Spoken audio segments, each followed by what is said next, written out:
She wears a nappy because it makes her happy. She's too cool for smooth kinks and calls. Are too free-spirited to be restrained by herbs and oils.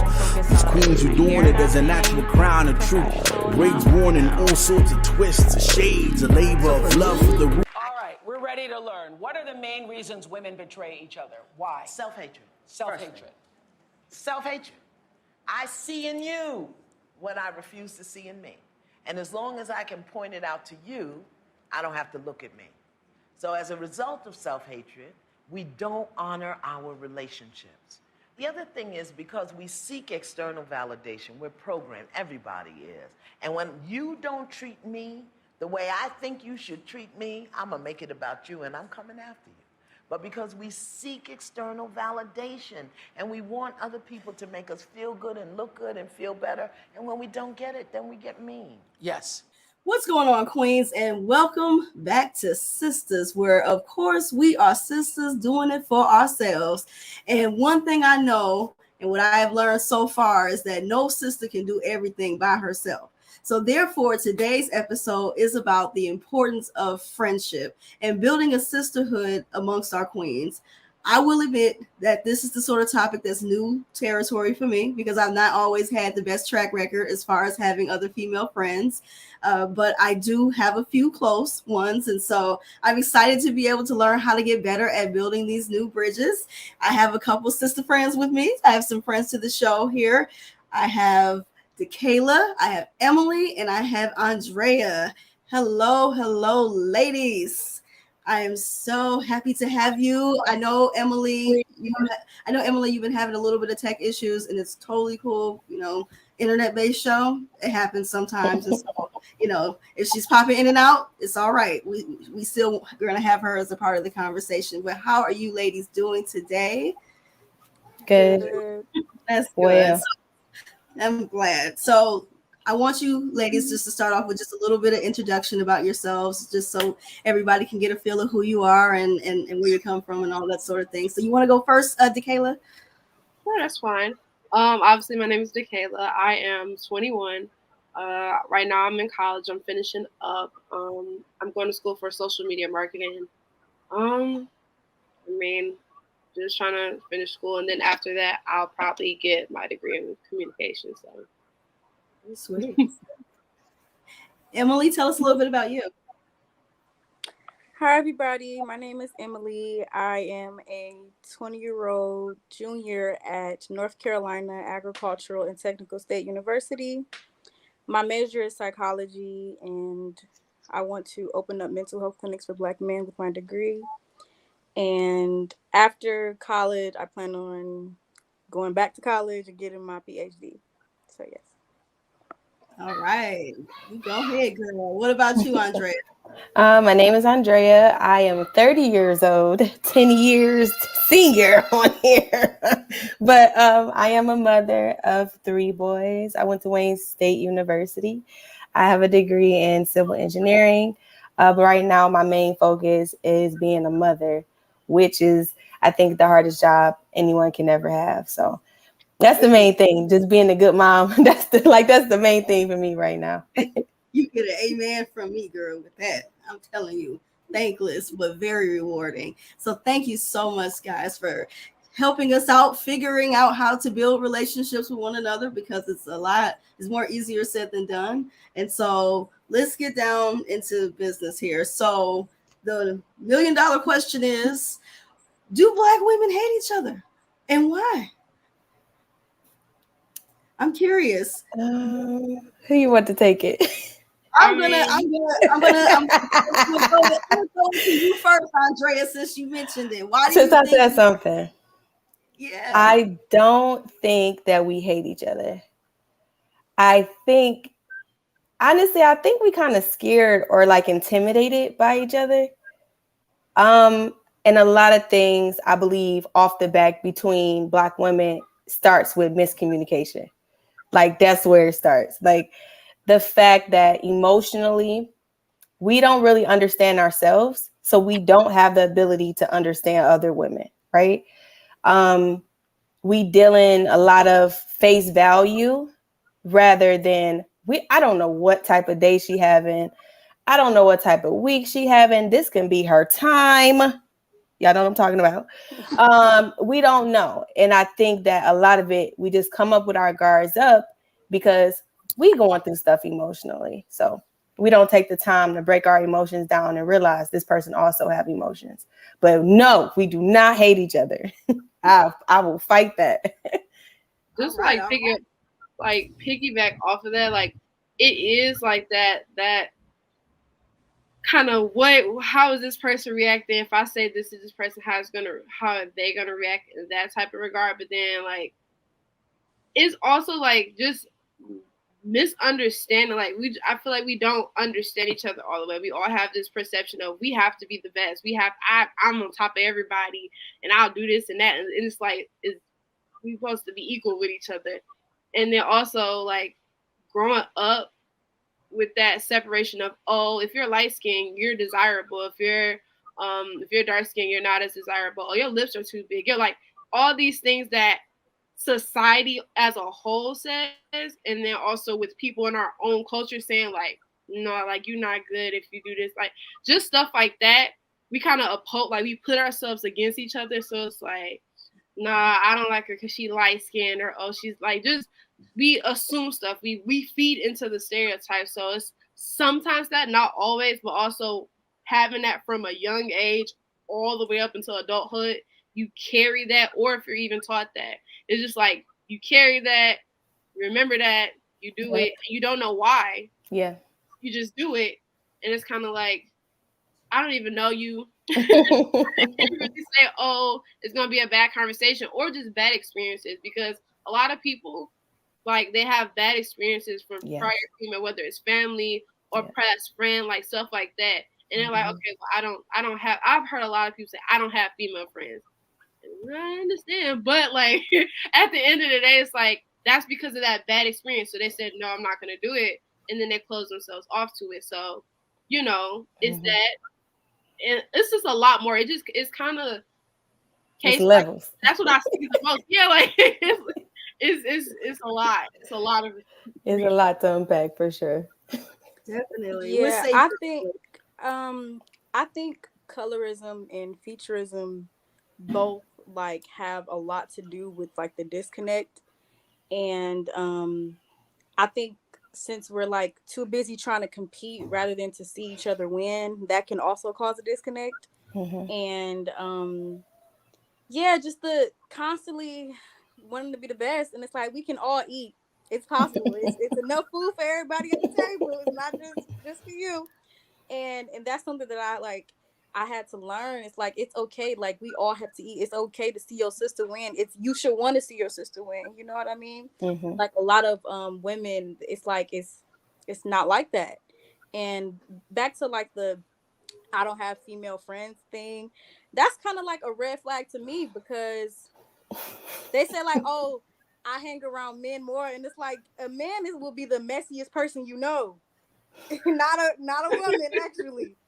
So that is also a red flag in character, because it's a stereotype that women are messy, and it's like, no, it's really not like that. It's the miscommunication. Yes, not just trying to understand each other, and that's what I think plays a big role in the disconnect with Black women.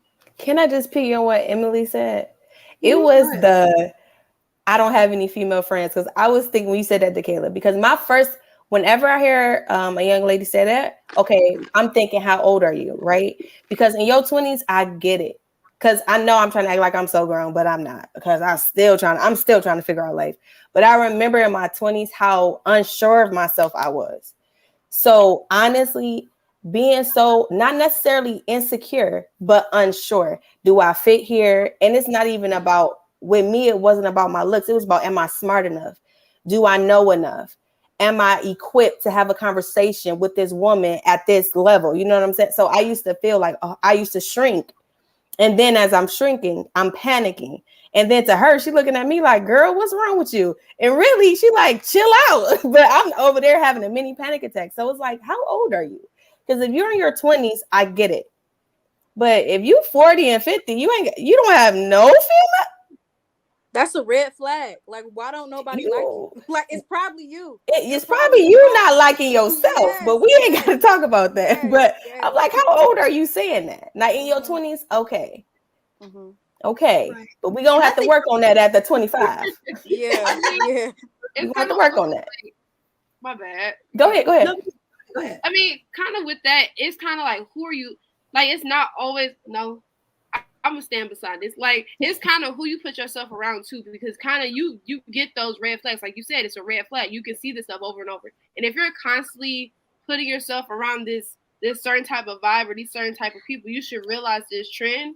And it's not all women. It's not. You can't put everybody in a category. It's who you choose to deal with. Kind of at the end of the day, it is kind of self-accountability in there as well. But some people don't develop that. Some people don't realize that until later or never at all. So it's like, okay, Some people never. Exactly. I chose some bad people to be around because growing up, my mom, you choose your friends. Now, kind of growing up, I was like, well, that's kind of hard because we both choose to be each other's friend. But it's like, you do choose to continue being their friend. You choose to them, hang out with them. Now, if you feel like this person is not fulfilling you, and personally for me, for my friendships, if you're not challenging me to be a better person, you're not helping me build, you don't need to give me money. You don't have to give me, just have a conversation with me. Motivate me to do better things in life. Then that's just who I choose to be around. Now, I done had some bad eggs. We all do. We make mistakes, but that's how we figure out who we don't want to be around. Yes. Yeah. It's just a lot of people make those decisions over and over. Yes. And then they just say, well, I'm not the problem. It's everybody else. And it's like the lack of accountability. Yes. The lack of accountability. I was talking about this in my psychology class last semester. And it's like, you have to do some inner work and think, why am I attracting these people? What about me is like a magnet to these type of people? And then when you figure that out on the inside and you get it all together, and then you will attract better people. That's it. Yeah. The law of attraction. You hit it right on the head. You hit it right on the head. Girl, that's why you in psychology. You know what you're talking about. You know what you're talking about.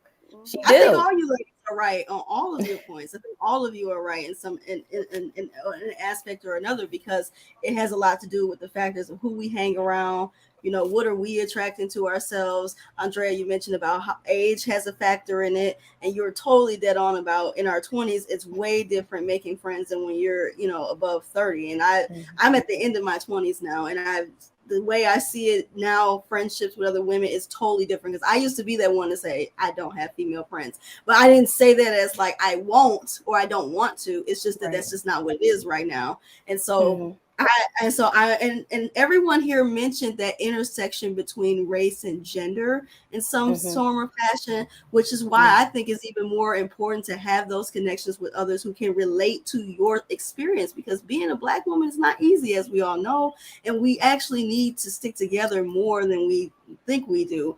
And so why do you think, ladies, why do you guys think it's important? What is the importance for Black women specifically to have a sort of sisterhood relationship amongst each other, considering the challenges that we face in society anyways? Support. I think I think protection for sure. I think in our culture, the darker side of African American culture stemming from slavery, it can get real dark real quick. Anything from molestation to domestic abuse to older men marrying much younger girls. Like, it can get really dark. But I think that as Black women, and we come from that experience stemming from slavery, I don't necessarily have to tell you my story without you understanding my story, because I believe shared trauma can identify itself in people. I may not have had the exact same experience with you, but somebody abandoned you and somebody abandoned me. So now when we look at each other, we see that we have an issue with abandonment. That's why whenever you want to hang out with your other friends, I catch an attitude, or I don't text you for 3 days. And it's like, it's not that she's jealous. She got separation issues. Just the mere fact of her hearing that you got a new homegirl, that you spend it, you don't hung out with her 3 times. This is getting out of hand, you know. But it's like, no, baby, I'm not leaving you. I just found another friend. So we said it again, like Emily said, it's a lot of internal. And I always go back to that but as a Black woman, we trauma bond all the it's not just in our relationship with Black men. We do it with each other. And we wonder why we have frenemies, because in our relationships, I hate to say it. Oh, I hate to say this. Hey, girl. I hate to say it, but the older Black women in our families, in my experience, have not always been the most supportive. I hate to say this. Don't hate to say it. Do not hate to say it. I just hate. You said what you said, girl. I just hate to beat on Black. I just hate to beat on us. But I gotta say it. They haven't been the most supportive in my experience. So I had an issue with gravitating towards negative women that spoke negative to me, because I was one of those little girls that when I walked into the room, oh, you think you cute? And this is from a person that's like 30, 40, and I'm like 7. So, you know, it kind of conditioned me to get into relationships with women where she like, why you gotta wear that? Why you gotta wear a dress and we wearing jeans? And I'm like, girl, because I'm hot. Right. I don't want to wear jeans. It's 75 degrees, girl. I ain't putting on no denim. I'm about to put some cotton on. You know what I'm saying? Right. So it just, I gravitated to that type of relationship dynamic. And I honestly, it literally took me to the age of 30, a little bit before 30, to be like, dang, Drea, like you got an issue with building relationships with negative, like just negative energy, because I'm the one like, I'm gonna make them love me. I'm gonna prove to them that I'm a good person. We're gonna ride off in the sunset. No, you either gonna rock with me or you not. And while you not rock with me, I promise you, I wish all the love. But you got to go.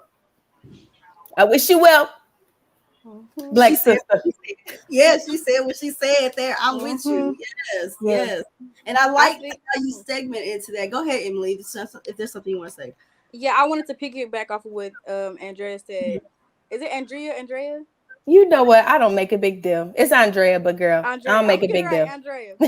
About like the disconnect with older Black women. And a lot of them, I don't even hate to say it, but a lot of older Black women hate on younger Black girls. They hate on them, and then they project their insecurities and their the stuff that they couldn't do. Like they project that onto the little girls. Yes. And like it stems from just like saying, oh, put some pants on because your uncle coming over. Stuff like that. Now that's a mess. And that's just something that's small, but it's like they don't understand when that's the seed. Seeds do not grow seeds. They grow trees. Yeah, you get a harvest. I just seen something on Twitter where an actress, I'm not going to say her name, but she was talking about Blue Ivy's hair and saying that she was basically saying that her hair is nappy and everything. And then Vivica A. Fox was like, girl, she a child. What if she was talking about your baby? She said she wouldn't say that to my baby because my baby don't got nappy hair. Just like little like shady comments like that Black women make about little girls. But when did nappy become bad? Why is that a bad thing? Exactly. And they don't realize what that's doing to our brains and how it can make you, that little comment can make you insecure, and that can set a precedent to 10 years of self-hatred. Yes, you know? yes. And you got to get out of that. You got to do some internal work and get out of that. And then love yourself. And it's like back what you said about if you don't rock with me, like I can rock alone. As long as I rock with myself, I'm good. I'm gonna attract people that rock with themselves as well. I'm gonna be divinely attracted by these people. You know what I mean? So everything stems from yourself and love yourself, because people that love themselves, you can see it. It's a glow. You know? And like a lot of like issues like with the Black women, I think it's because a lot of us don't love ourselves because we're not the beauty standard. You just hit it. You hit it. That was it. We are like, you know what you're doing with the psychology. That's all I'm gonna say. Like we're sexually desired, but not like romantically desired, and that can just take a toll on your brain and how you view yourself, and you will look in the mirror and hate yourself because of it, and think like, oh, I'm only desired to be intimate with him, but he doesn't want to be intimate with me on a different level, and then you could like thinking, why am I not good enough, you know? And then you project that and your insecurities, your self-hatred, you project it onto either a little girl or to your friend. So everything stems from within. Everything stems from within. You have to be happy within yourself to even have good connections with other people. Because if you're not, you're gonna be unhappy, and then you're gonna attract unhappy people, and y'all gonna be unhappy. Have you ever seen an unhappy friend group? It's not gonna last at all. Like, it's toxic. It's a terrible friend group. Where everyone acts like they like each other, but then they don't like They each really other. hate each other, but y'all just hanging around each other just for the fun of it. It's like, y'all, it's a waste of time. You know, you gotta rock with people that's on the same frequency as you. Period. Matter of fact, you gotta rock with people that's on a better frequency than you, because when doing that, that's gonna motivate you to get your stuff together. Like, I'm only friends with people who's better than me, and that's it. Because if you being better than me, it's like it's motivating me to get my stuff together. If we on the same level, it's cool. But I'm about to be closer with this girl that's got an internship at a law firm. You hear me? Don't, And it's not personal. And it's not personal at all, because you are the 5 people that you hang around. Yeah. Your people's like personalities and everything, it transfers to other people. Absolutely. So if you're around negative energy, you're gonna be negative. And if you're around positive energy and positive people and people that's doing stuff with their life, it's gonna motivate you to do better. Absolutely. Yes. That's all I have to say. I love it. I love it. Dakaila. So, yeah, Dakaila, I'm gonna let you end off before we go to break. I mean, y'all uncovered everything for the most part. I'm just sitting here listening because I'm like, yup, like this all of this is exactly why it's important for Black women to have friendships with Black women. Like, I literally just finished watching Insecure, and I didn't want to watch it. I did not want to watch it, but I watched it, and that literally highlights the whole thing of Black. Like, it's very, like, you can talk to them, like you said, bonding off of trauma. That literally is crucial, because you can't, growing up sometimes, like you said, older women, you can't come to them, you don't feel comfortable because you've had that negative connotation from them all the time. It's like, well, I can't talk to you because of this, and I can't talk to you because of that. You might say this to me because I said that to you.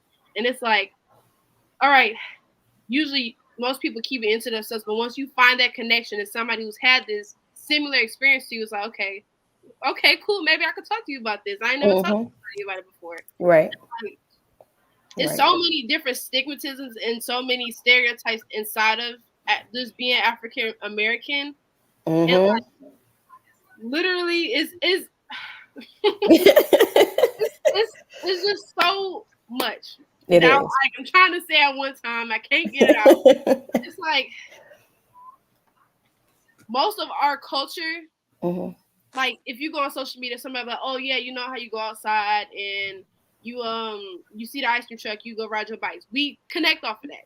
Most of our culture is connecting off of same experiences from different households. Yes. So I might be friends with, I'm from Detroit, so I might be friends with somebody who's all the way in Flint, Farmington Hills, Bluefield Hills, and they'll be African American. They might not have the same exact experiences as me.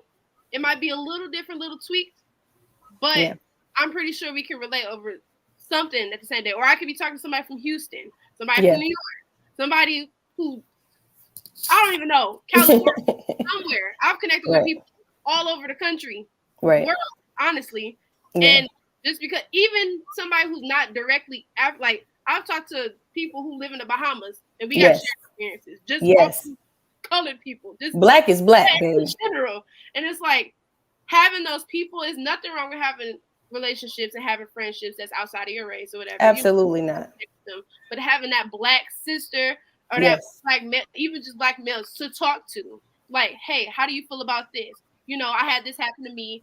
How should I go about it? It's advice that work closer and connected to you, because also when we have a rally cry at a time of need, like everything that's been happening with African people, having those people to talk to, hey, how you feeling? How does this make you feel?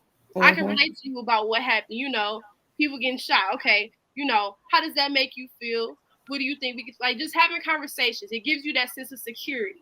It's like, okay, I got somebody who I can talk to who will understand what I'm saying. They can feel what I'm saying. Like, they're not just upset, they're deeply impacted by this. So this is more than just me having a conversation. This is the experience. This is a bonding moment. So it's very, very crucial. And literally, y'all hit everything else. I just, again, just like, And this is getting really good. And before we keep going, guys, I want to be able to go to a quick break. So we're gonna break real quick. We're gonna be right back here on Sisters on Be More Radio. Do not go anywhere. Sisterhood is extremely important. Like, my best friends were my sisters. They were my family that I got to choose. For Black girls, our friendships are like everything. My friendships are absolutely everything. It feels like church. It feels like fellowship. Black women friendships is food for the soul. It's like eating grits with mad butter. It's warm. My friendships with my Black female friends feel like freedom. I don't have to hide who I am. They don't hide who they are. And I know that I can be safe in how I speak and what I think. Friendships and sisterhood between Black women is extremely important because no one understands our experience but us. We're not afraid to check each other. I don't have to hide anything about how I think or what I think. If we disagree, then we disagree and we argue about it, and then we order cocktails after. What's up, y'all? Welcome back to Sisters right here on Be More Radio, where you're either gonna say amen or you're gonna say ouch to this conversation. We're on the back end of a really great clip that we just saw of some young ladies who have had very positive relationships with other Black women. And so it just goes to show that, you know, not every female relationship is positive. And so it's really great to be able to just have some camaraderie with each other. And I know that the media and social media always kind of likes to pit each other against each other as far as we don't get along. But so ladies, I'll start with you, Emily. Has there been any positive sister relationships in your life in building the sisterhood? Has there been anyone that has really built that with you? Honestly, yes. Besides my blood sisters and everything, I didn't get a positive relationship until I went to college. And I connected with some people, and like, 'cause I'm from Detroit, so like I'm very guarded. I think it's because of where I'm from. So like I have a hard time like trusting people and opening up. And I met this girl at this event for our Spring Fest, and I connected with her. I got her her social media, and we were talking and everything. And then like a week later, it was a party to go to on campus. And I just hit her up. I'm like, hey girl, you going to this party? Mind you, I don't know this girl for real. And so she ended up coming to my dorm, and we ended up like really just connecting. And like before, like, mind you, we about to turn up at the party. Before the turn up, like the pregame, we were talking about God the whole entire time.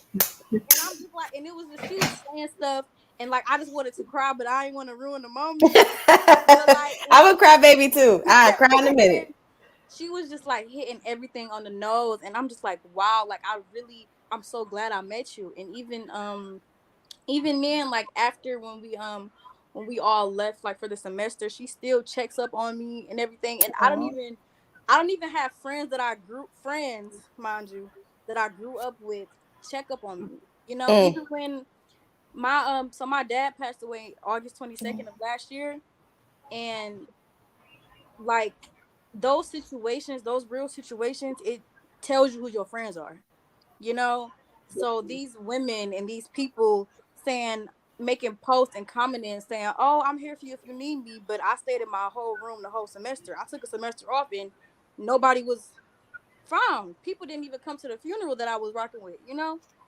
So, and when I met this person who I known for literally a month, right, he just check up on me, like just like call me randomly, like, hey, girl, how you doing, and just stuff like that. It's just like, it's so heartwarming to like have a connection with somebody, a sister connection that like I'm not related to, you know, because I've always had an issue with that. I always thought your friends is your blood sisters, and that's it. And I always was like standoffish when it comes to having female friends, because I've never had genuine connections, you know. So yes, that's like the only one of the ones I can think of, like the positive sisters that I've had so far. That's real. What about you, Andrea? First, I want to offer you my condolences, Emily, for losing your dad. I know that's hard. Mm-hmm. I I recently had a best friend. I know we were going to do positive, but I got to tell the truth. We not Okay. friends anymore, and we the friendship ended because of a lack of accountability. But before then, she had lost her father, and I was that friend. I was there, and I made sure I was there. Um, and when I had losses, she was there. Um, I felt like with her, I could be myself. And with her, it was a lot of times where she knew what I was thinking. Like we were very close, but we had a trauma bonded relationship. And it even got to the point to where it was a level of codependency. Um, and honestly, it was unhealthy. And that's where the lack of accountability started to roll in. But honestly, I've never doubted her genuine friendship. That's something even to this day, I would still say she has been the best friend I've ever had. Like I'm closer with her than I have ever been with any other female in my life, whether it's my sister or my mother. Me and my sisters are close, but we not. To me, I feel like we should be closer because we're sisters.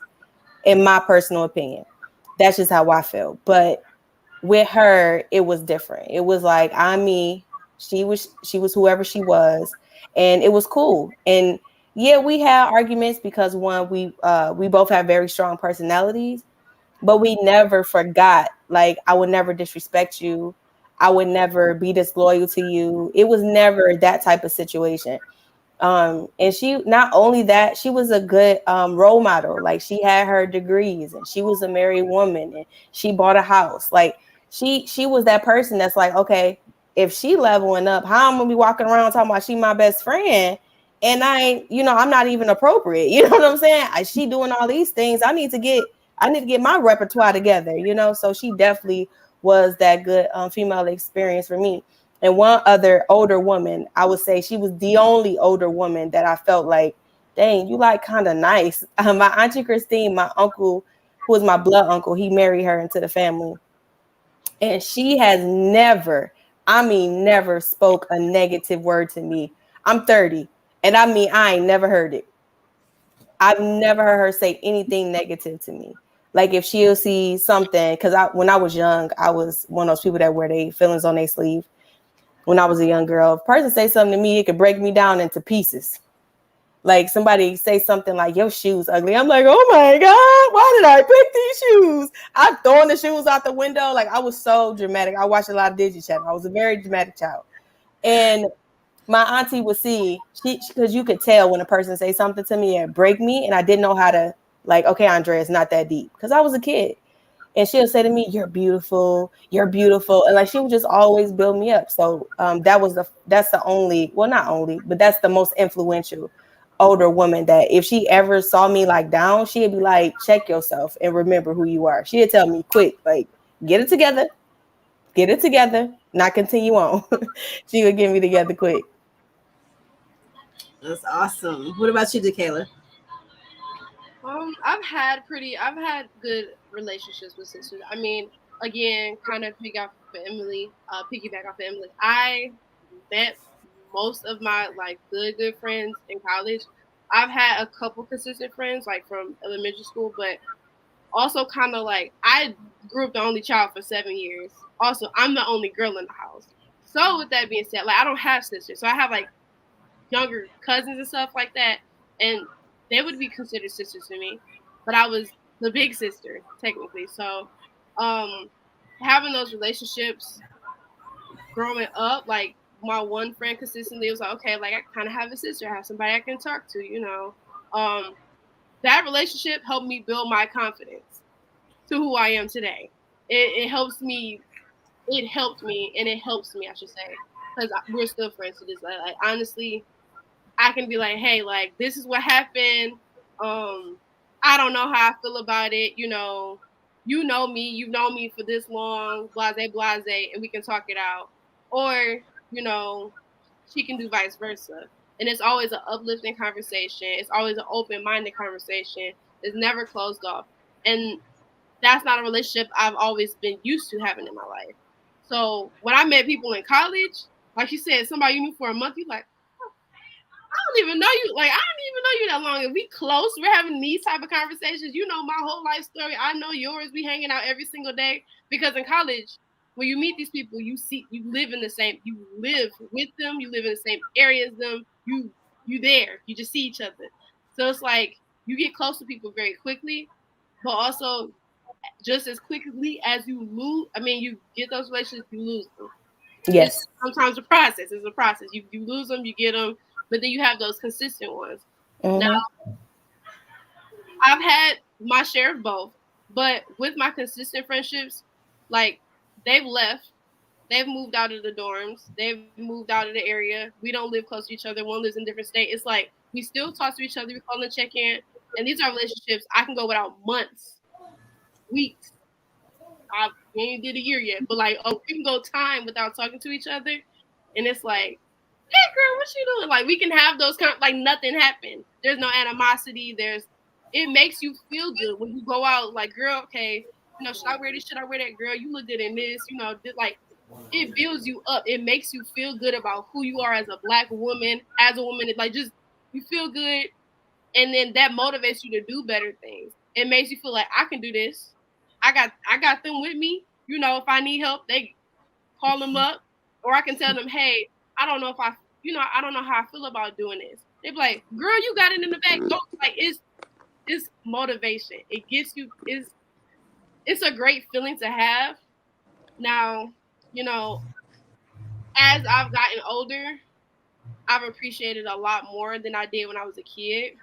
Because obviously, everybody thinking la la la la when you're a kid. Like when you're in elementary school, you don't think about the benefits of your friendship that you make. Because also with them knowing this much, they can give you a little bit more than somebody you don't know would be able to like tell you about. Like, okay, like you did this before, right? Okay, well you should be able to do this times 10.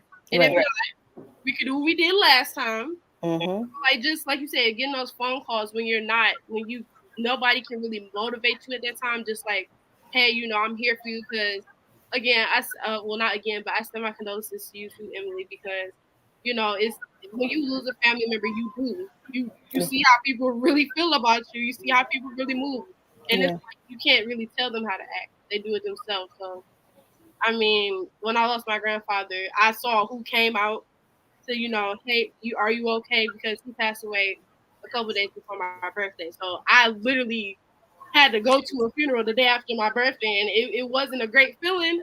Yeah. But I had to be there. Yeah. And having those people like, hey, how are you feeling? Do you need anything? Do you want to do anything? I'm getting you out the house. Just that helps. It helps. It does. Yeah, I think it's in those situations, I think it hurts, but it's just it's so beautiful because it's like God just be revealing like who is like who, and it's like it hurt now, but like I would rather us disconnect now than us like disconnect 20 years from now. You know what I mean? Because the more time you be friends with these people, the more hurtful it would be when you realize they're not for you for real. Like my sister, she goes to Grambling State University in Louisiana, and so I took a semester off fall 21, and one of her friends like just came by the house one day, and she know my sister is at school, and she just came by the house just to check on my mama and just to check on us to see how we was doing.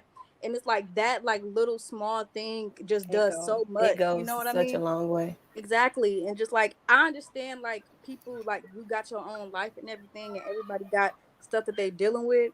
But like to shoot somebody a text when they grieving. But people do what they gotta do when they want to do it. They do what they want to do when they want to do it. Yeah. Well, I just want to say, ladies. Oh, go ahead, Emily. I'm sorry. I just wanted to say, ladies, I hate to have to end this conversation so quickly because this was getting so good, and I'm sure this is not going to be the last conversation that we have. I hope so. I want to thank all of you for your input, for everything you've had to say, because we need to have this conversation because it's a lot of sisters out there who struggle in this area, and so And I think, and I really want to use this platform as a way to be able to build our own sisterhood within sisters and having a more loving and compassion for each other a little bit. So we definitely want to thank you ladies, and certainly we want to thank all of our viewers and listeners. We hope you guys enjoy hanging out with us.